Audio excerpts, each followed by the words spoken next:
Welcome back to another Speak Out, everyone. And for those of you who haven't heard, there's been an awful move. And I say an awful move, but that's a matter of perspective, I guess. But looking at it, it just doesn't seem a good move. The Dolphins have lost their probably only valid weapon, at least on a consistent basis, on offense, in Jay Ajayi. And they've traded him to the Eagles for a 4th-round pick. Jay Ajayi for a 4th-round pick? What were they thinking? But anyway, that doesn't matter. The Eagles, however, they're getting stronger and could be pushing ever closer for that Super Bowl run. I think it'll be really interesting, and barring some upsets, I'm predicting a Kansas City, Philadelphia Eagles Super Bowl. Now, there's usually an upset in the playoffs, and I'm sure one of them will get knocked out or something like that will happen. Having said that, for the moment, I can't see anyone beating either of these two teams. But that's just crazy. I mean, who watched Monday Night Football? What's next? Are we going to see that the Broncos have traded Trevor Siemian for Alex Smith? This is crazy. It doesn't make sense. However, it wasn't the only big blockbuster trade. We also saw Jimmy Garoppolo traded to the 49ers. Now, this was a really interesting move, in my opinion. Now, apparently at first, the Niners tried to include their recently benched starter, Brian Hoyer, in the deal. However, the Patriots weren't interested at all, and the 49ers have since released Brian Hoyer. Now, there's a few interesting parts to this trade, so I'm going to break it down and have a look at it. Now, I can see that Brian Hoyer clearly wasn't the option the 49ers had hoped he would be, even as a bridge quarterback.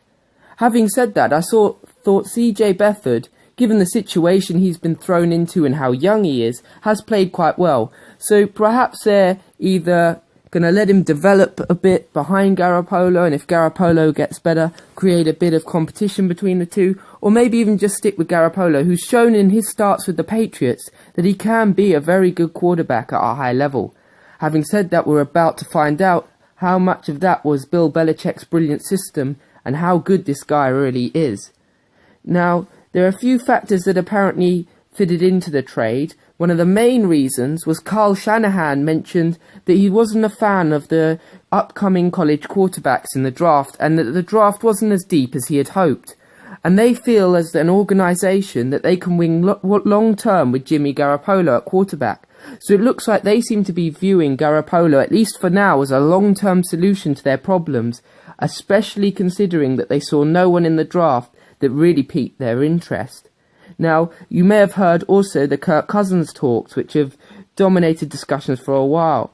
And now, while that reunion is not impossible, it does seem very unlikely now, and they wouldn't need to dish out on his services with this trade going through. So I think it's unlikely we see those two reunite now. I can see where he's coming from with the quarterbacks, especially the local ones in the area. Josh Rosen has his issues, at least off the field, and Sam Darnold looking like he'll stay in school, but also I'm not sure he's there yet ready, so I can see why they've made this decision. Now, Scott McClonagan and Jed York both praised this trade from the 49ers, and it seems like the only thing the 49ers seem to have going their way now is their GMs are making some brilliant moves in John Lynch, and Shanahan seem to have their mind focused and know what they're doing. So Garoppolo, we know he's 25 years old, and he does have the potential to be the long-term fix in San Francisco, and only time will tell.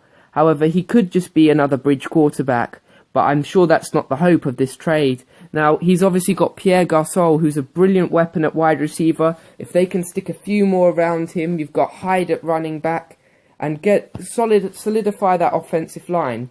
This could be a really good move heading on to the future. I think it'll be really interesting to see how Garoppolo does in his first game, because this could be very telling. If the 49ers, who have come close to winning a few times before, do manage to win with him in their first game, that could be a really interesting change of events. And it looks like that the quarterback can make a real difference for them. Maybe this season is quite clearly lost. However, you can keep developing, keep growing for the future, and they could be really, really good heading forward if they were to build around him and if he turns into the weapon that they're hoping for him to be. Now, the next game will be a divisional round matchup against the Cardinals. Now, the Cardinals recently lost their quarterback, Carson Palmer. We're wishing him all the best with his recovery. But I think this could be a really good and interesting game. Obviously, Patrick Peterson is on that defense. We know they've got a top cornerback in him. We know they've got some brilliant pass rushers as well.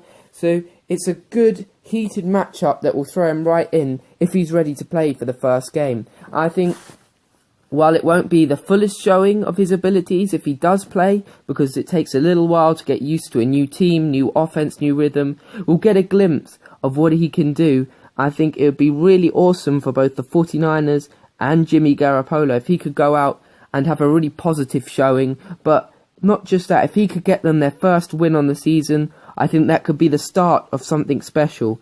So let me know what you think of the trades that have just happened down below in the comments section, and thank you as always for listening.